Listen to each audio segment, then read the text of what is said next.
ধন সম্পত্তি, অভিজাত্য কিংবা বিলাসবহুল জীবন অনেকের কাছেই সাফল্যের মাপকাঠি, কিন্তু বাস্তবতা হলো এগুলো সবই অর্থহীন।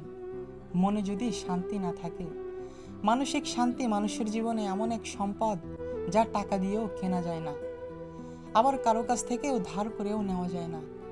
অনেক ধনী মানুষ আছেন যাদের ঘরে সোনার পাহাড়, কিন্তু রাতে তারা শান্তিতে ঘুমাতে পারে না।